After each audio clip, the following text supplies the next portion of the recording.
आज के इस चर्चा में आपका स्वागत है। चलिए एक सवाल से शुरू करते हैं। जरूर। लंबी और सेहतमंद जिंदगी का राज क्या है?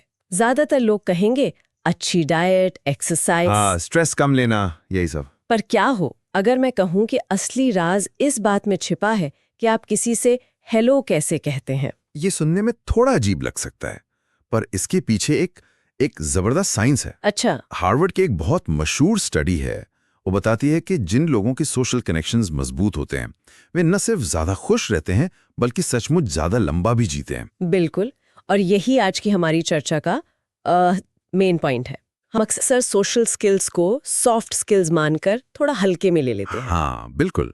पर आज हम इसे एक सर्वाइवल स्किल के तौर पर देखेंगे। हमारे पास स्रोत के तौर पर यूट्यूब चैनल यूबुक है जो निकोलस बूथमैन की किताब पर आधारित है। How to make people like you in 90 seconds. हाँ, तो मिशन ये है कि हम उन 90 सेकंड्स को डिकोड करें जो किसी भी रिश्ते की नींव रखते हैं।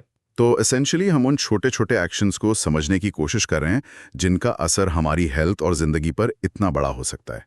ये सिर्फ किसी को इम्प्रेस करने के हैक नहीं है। नहीं, ये एक फंडामेंटल इंसानी जरूरत को पूरा करने के टूल्स हैं।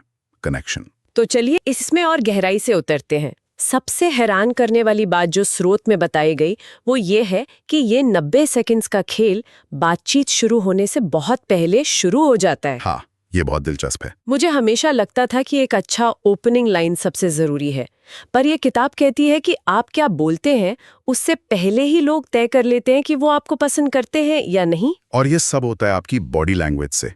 इसे आप एक साइलेंट कॉन्वर्सेशन कह सकते हैं। हमारा दिमाग बिना सोचे समझे बहुत तेजी से जजमेंट पास करता है।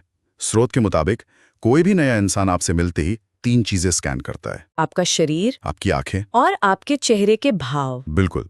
और इन तीनों से अगर ओपननेस यानी खुलेपन का सिग्नल नहीं मिलता तो दिमाग उन्हें या तो खतरा या फिर अनइंटरेस्टिंग मानकर शट डाउन कर देता है। ओके, तो इसे थोड़ा और खोलते हैं। बॉडी से खुलेपन का क्या मतलब है? क्या सिर्फ हाथ बांधकर न खड़ा होना काफी है? नहीं, उससे कहीं ज्यादा। स्रोत में एक बहुत गहरी बात कही गई है। क्या? कि सिर्फ अपने शरीर को ही नहीं, अपने दिल और दिमाग को भी उस इंसान की तरफ मोड़े। सोचिए आप किसी से बात कर रहे हैं लेकिन आपका शरीर दरवाजे की तरफ है, जैसे आप भागने के लिए तैयार हैं। हाँ, होता है ऐसा। ये एक सबकॉन्शियस सिग्नल भेजता है कि आप इस बातचीत में इंटरेस्टेड नहीं है। सही बात है, ये मैंने महसूस भी किया है। जब कोई आपसे बात करते हुए बार बार अपने फोन को देख रहा हो या कमरे में इधर उधर देख रहा हो, हाँ। तो लगता है कि आप उन पे बोझ बन रहे हैं।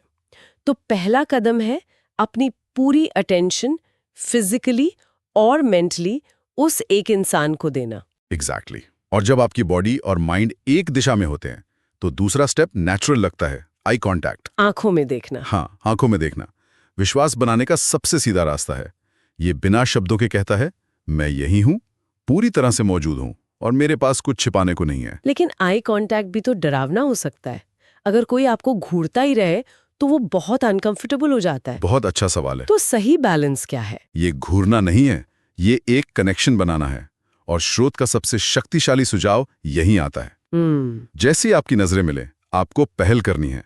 आपको सामने वाले के मुस्कुराने का इंतजार नहीं करना है, आपको पहले मुस्कुराना है। आहा, द फर्स्ट टू स्माइल। ये छोटा सा पॉइंट है पर बहुत पावरफुल है। ऐसा क्यों? बिना एक शब्द कहे एक सेफ और वार्म माहौल बना दिया। और ये कोई छोटी झूठी मुस्कान नहीं होनी चाहिए, एक बड़ी जेन्युइन स्माइल। हाँ। ठीक है, तो अब तक का सीन ये है, आपकी बॉडी लैंग्वेज ओपन है, आपने आई कांटेक्ट बनाया है और चेहरे पर एक बड़ी सी मुस्कान है। मतलब सामने वाला आपको एक फ्रेंडली इंसान मान चुका है। लेकिन अब आपको मुंह खोलना है और यहीं पर अक्सर लोग गड़बड़ कर जाते हैं। पहला शब्द क्या होना चाहिए? स्रोत इसे बहुत सिंपल रखता है, कोई फैंसी लाइन नहीं। तो क्या? बस एक गर्मजोशी और सुखद टोन में हाय या हेलो। यहाँ टोन सबसे ज्यादा मैटर करती है। एक बेमन से कहा गया हेलो और एक एनर्जी से भरा हेलो, दोनों में 2 अलग अलग मैसेज जाते हैं। बिल्कुल। और इसके ठीक बाद अपना पहला नाम बताना है। हेलो, मैं साहिल हूँ। ये एक तरह का इनविटेशन है ना? हाँ, आप अपने बारे में बताकर सामने वाले को भी अपना नाम बताने के लिए कंफर्टेबल कर रहे हैं। और असली जादू तब होता है जब वो अपना नाम बताते हैं। बिल्कुल। मान लीजिए उन्होंने कहा हाय मैं समीर हूं। अब यहां पर ज्यादातर लोग कहेंगे आपसे मिलकर अच्छा लगा। हाँ। लेकिन स्रोत डेल कार्नेगी की क्लासिक किताब का हवाला देते हुए एक छोटा सा बदलाव करने को कहता है। और वो बदलाव है उनका नाम इस्तेमाल करना। समीर, आपसे मिलकर अच्छा लगा। करेक्ट। ईमानदारी से कहूँ तो ये मुझे थोड़ा अजीब लग सकता है। ऐसा नहीं लगेगा जैसे मैं कोई सेल्स टेक्निक इस्तेमाल कर रही हूँ। मैं समझ सकता हूं कि ऐसा क्यों लग सकता है, और अगर इसे ज्यादा किया जाए तो ये बनावटी लगेगा भी। तो फिर? लेकिन बातचीत की शुरुआत में एक बार ऐसा करना बहुत असरदार होता है। स्रोत समझाता है कि किसी भी इंसान के लिए उसका नाम दुनिया की सबसे मीठी और सबसे जरूरी आवाज होती है।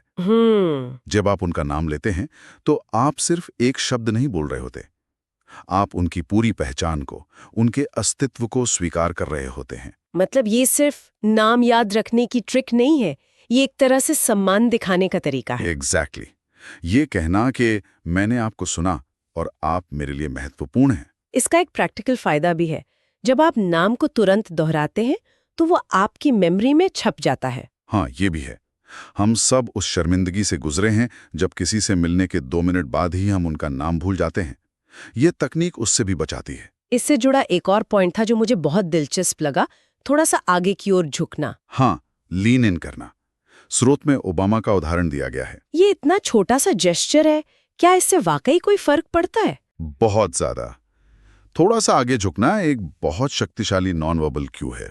कैसे? ये दिखाता है कि आप जो सुन रहे हैं उसमें आपकी दिलचस्पी है, आप पूरी तरह से एंगेज्ड हैं। ये आपको उदासीन या बोर दिखने के बजाय मिलनसार दिखाता है। ये बिना कहे बताता है कि आपकी बात मेरे लिए इतनी जरूरी है कि मैं उसके और करीब आना चाहती हूँ। आपने बिल्कुल सही पकड़ा। ये बात समझ में आती है। तो अब तक हमने बॉडी लैंग्वेज और इंट्रोडक्शन को कवर कर लिया है, लेकिन बातचीत को आगे बढ़ाने के लिए एक तालमेल, एक वाइब मैच होना भी जरूरी है। हाँ, यहीं पर स्रोत वॉइस सिंकिंग का जिक्र करता है। इसका क्या मतलब है? वॉइस सिंकिंग का आइडिया इस मनोवैज्ञानिक सच पर आधारित है कि हम उन लोगों को पसंद करते हैं जो हमारे जैसे होते हैं। अच्छा। जब किसी की एनर्जी, बात करने का तरीका हमसे मिलता जुलता है तो हमारा दिमाग उन्हें इंस्टिंक्टिवली सेफ और फ्रेंडली मानता है। वॉइस सिंकिंग इसी तालमेल को आवाज के लेवल पर बनाने की कला है। लेकिन ये तो मुश्किल लगता है। मतलब मैं एक बहुत तेज बात करने वाली इंसान हूँ। अगर मैं किसी ऐसे इंसान से मिलूं जो बहुत धीरे धीरे और सोच समझकर बोलता है और मैं अचानक से अपनी स्पीड कम कर दूं, तो क्या ये ऐसा नहीं लगेगा कि मैं उनकी नकल कर रही हूं या उनका मजाक उड़ा रही हूं? ये एक बहुत वैलिड कंसर्न है और इसका जवाब है कि ये नकल करना नहीं है, ये तालमेल बिठाना है। ओके। आपको एग्जैक्ट कॉपी नहीं करना है, बस थोड़ा एडजस्ट करना है। स्रोत इसे 2 हिस्सों में तोड़ता है। पहला है गति, यानी स्पीड। अगर कोई धीरे बोलता है तो आप अपनी नेचुरल स्पीड से बस थोड़ा सा धीमे हो जाइए। आपको उनके बराबर आने की जरूरत नहीं है, बस उस बड़े गैप को थोड़ा कम करना है, ताकि उन्हें ऐसा ना लगे कि मैं उन पर हावी हो रही हूं। बिल्कुल। और दूसरा हिस्सा है टोन और वॉल्यूम। अच्छा। अगर कोई बहुत शांत और रिलैक्स टोन में बात कर रहा है और आप बहुत ऊंची आवाज में और सुपर एक्साइटेड होकर बात कर रहे हैं, तो एक एनर्जी का मिसमैच होता है। हाँ, होता है। वो शायद थोड़ा दबा हुआ महसूस करें। तो यहां भी बस अपनी एनर्जी को उनकी एनर्जी के थोड़ा करीब ले आइए। तो ये ऐसा है जैसे आप उनकी दुनिया में थोड़ा सा कदम रख रहे हैं, बजाय इसके कि आप उन्हें खींचकर अपनी दुनिया में लाने की कोशिश करें। आपने बिल्कुल सही पकड़ा। It's a form of auditory empathy. मतलब आप बिना कहे ये बता रहे हैं कि मैं आपको समझता हूं और मैं आपसे आपकी जमीन पर आकर मिलना चाहता हूं। बिल्कुल। ये एक बहुत गहरा कनेक्शन बनाता है और ये सब अवचेतन स्तर पर होता है। सामने वाले को पता भी नहीं चलता कि ऐसा क्यों हो रहा है, बस उन्हें आपके साथ अच्छा महसूस होने लगता है। ये सारी तकनीकें, बॉडी लैंग्वेज, नाम का इस्तेमाल, वॉइस सिंकिंग, ये सब व्यक्तिगत बातचीत के लिए कमाल की हैं। लेकिन अब वापस उस बड़ी तस्वीर पर आते हैं जिससे हमने शुरुआत की थी। ये सोशल कनेक्शन असल में इतने जरूरी क्यों हैं? ये सिर्फ दोस्त बनाने या नेटवर्किंग से कहीं ज्यादा है ना? हाँ, और यही इस पूरी चर्चा का सबसे जरूरी हिस्सा है। ये तकनीकें सिर्फ तकनीकें नहीं हैं, ये उस चीज का गेटवे हैं जो हमें इंसान के तौर पर जिंदा रखती है। मतलब जो 1979 की हार्वर्ड स्टडी का जिक्र है। हाँ, डॉक्टर लीजा बर्कमैन की। वो एक लैंडमार्क स्टडी है। उन्होंने 7,000 लोगों को 9 साल तक ट्रैक किया था। ये कोई छोटा मोटा ऑनलाइन सर्वे नहीं था। नहीं, ये बहुत गंभीर रिसर्च थी। और उसके नतीजे चौंकाने वाले थे। क्या थे? उन्होंने पाया कि जिन लोगों के सामाजिक संबंध सबसे कमजोर थे, जो लोग अकेले रहते थे, जिनके दोस्त कम थे, जो ज्यादा मिलते जुलते नहीं थे, वे ज्यादा बीमार पड़े और उनके जल्दी मरने की संभावना भी उन लोगों से कहीं ज्यादा थी जिनके सोशल टाइज मजबूत थे। ये तो दिमाग हिला देने वाली बात है। मतलब एक अच्छा सोशल सर्कल होना उतना ही जरूरी हो सकता है जितना कि स्मोकिंग न करना या सही वजन मेंटेन करना। बिल्कुल, स्टडी ने यही निष्कर्ष निकाला। अकेलापन और सामाजिक अलगाव आपके स्वास्थ्य के लिए उतने ही खतरनाक हो सकते हैं। तो इसका मतलब ये है कि लोगों से जुड़ने की हमारी क्षमता, जिसकी शुरुआत उन पहले 90 सेकंड से होती है। वो सिर्फ एक नाइस टू हैव स्किल नहीं है। नहीं, ये हमारी मेंटल और फिजिकल हेल्थ के लिए एसेंशियल है। हम एक सामाजिक प्राणी हैं और कनेक्शन हमारे लिए ऑक्सीजन की तरह है। वाह। तो जब हम किसी से मिलते समय मुस्कुराने की, उनका नाम लेने की या उनकी आवाज से तालमेल बिठाने की कोशिश कर रहे होते हैं, तो हम सिर्फ एक अच्छा इंप्रेशन नहीं बना रहे होते, हम असल में अपनी और उनकी जिंदगी की क्वालिटी को बेहतर बना रहे होते हैं। बिल्कुल, इसने तो मेरा भी नजरिया बदल दिया था जब मैंने इसे पहली बार पढ़ा था। तो आज की इस गहरी चर्चा का सार क्या है? अगर हमें उन पहले 90 सेकंड्स में एक मजबूत कनेक्शन बनाना है तो कुछ ठोस कदम हैं। हाँ, एक क्विक रिकैप करते हैं। पहला, साइलेंट मैसेज सही भेजिए। खुली बॉडी लैंग्वेज, सीधी नजर और पहल करके एक सच्ची मुस्कान देना। दूसरा, इंट्रोडक्शन को यादगार बनाइए। एक गर्मजोशी भरा हेलो, अपना पहला नाम बताइए और फिर उनका नाम दोहराइए ताकि उन्हें महसूस हो कि वो महत्वपूर्ण है। तीसरा, तालमेल बिठाइए। उनकी बातचीत की स्पीड और टोन से अपनी स्पीड और टोन को हल्का सा मैच कीजिए। और हाँ, दिलचस्पी दिखाने के लिए थोड़ा सा आगे झुकना मत भूलिए। ये सभी बहुत ही प्रैक्टिकल और शक्तिशाली टूल्स हैं, पर यहाँ एक जरूरी सवाल भी उठता है। मैं चाहता था कि हम इस पर बात करें। बताइए। इन सभी तकनीकों को सीखने और इस्तेमाल करने और एक प्रामाणिक यानी ऑथेंटिक इंसान होने के बीच एक बहुत महीन रेखा है।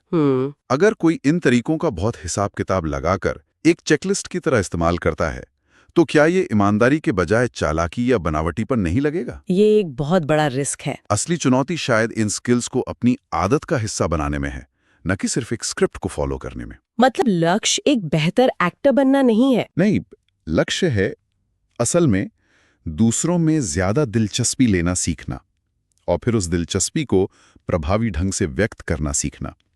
तो सवाल ये है जो मैं चाहता हूं हमारे श्रोता सोचें कि क्या इन तकनीकों का इस्तेमाल ईमानदारी और सच्चाई के साथ किया जा सकता है, या क्या ये हमेशा एक परफॉर्मेंस ही रहेंगी? ये सोचने वाली बात है।